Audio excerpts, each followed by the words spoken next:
Oh baby, dropping titans like pennies on prom night. I've been grinding this out. I think I'm like 3rd generation already, and I decided, hey, as promised, let's go ahead and cover and review another one of the titans before we get into the actual weapon reviews.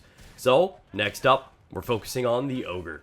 Now, though I'm quite sure the name of the actual chassis kind of is self-explanatory, we need to talk a little bit about why it is in fact tanky and slow, and see how well it compares to the other ones in the category.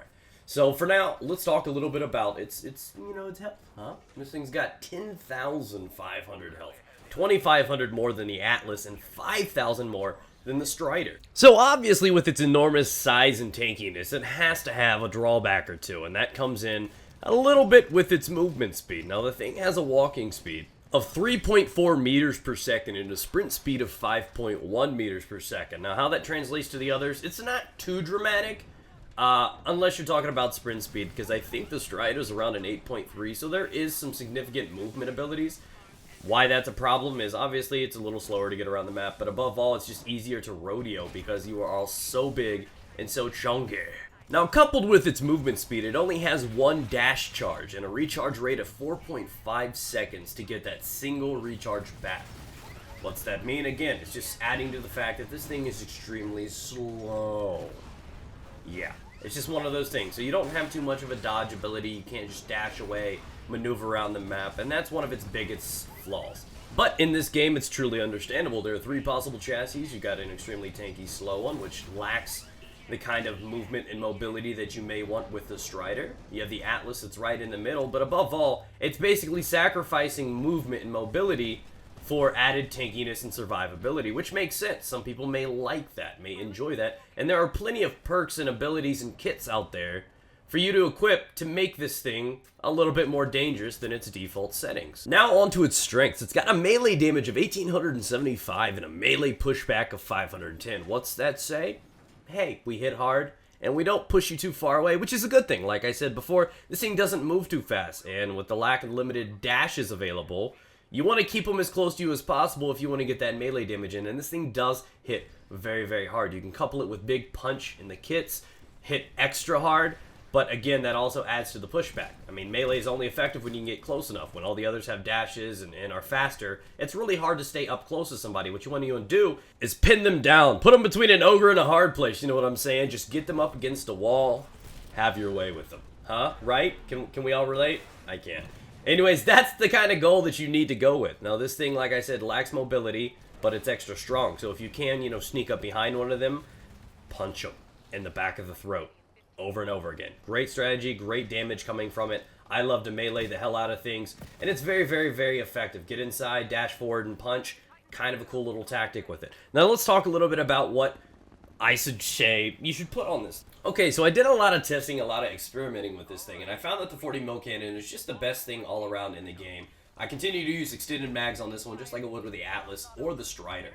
Now, the tactical ability was very, very confusing to me because I did like the shield, because if you can put that up, you can absorb the vortex and, dish it back and allow you to regenerate your shields faster if need be, because, again, survivability is the most important asset to the Ogre. But in the end, I decided to go with the electric because, basically, it's very slow.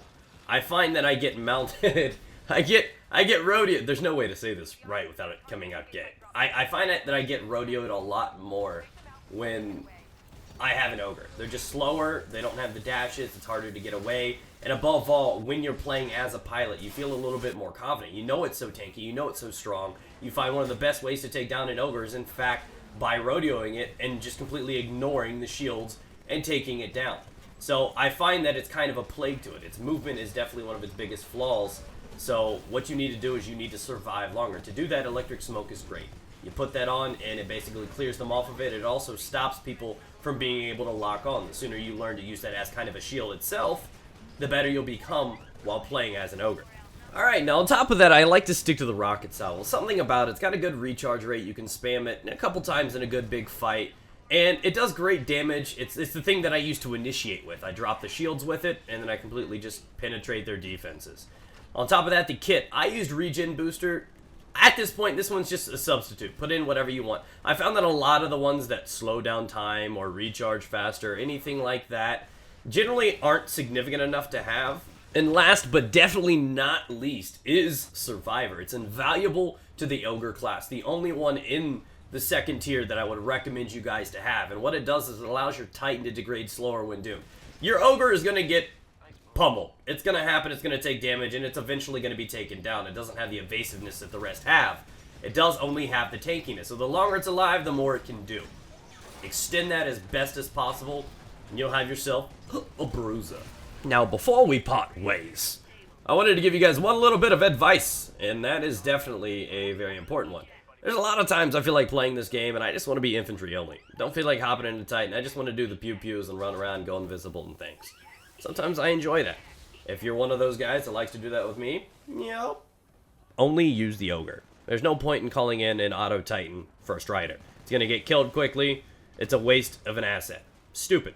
Go ahead and use the Ogre. It's tankier. It does good stuff. Put the 40 mil cannon on it. I found it's one of the most consistent things. Even the triple threat's not half bad on an auto Titan. But that's my final recommendation for you guys. Hopefully you guys have found something useful from this and you can understand it's the pros and cons of using this Ogre chassis. And I'd really appreciate a like rating on the video. I put a lot of work into these things and look forward to the Atlas in the next couple days, guys. So stay moist, guys.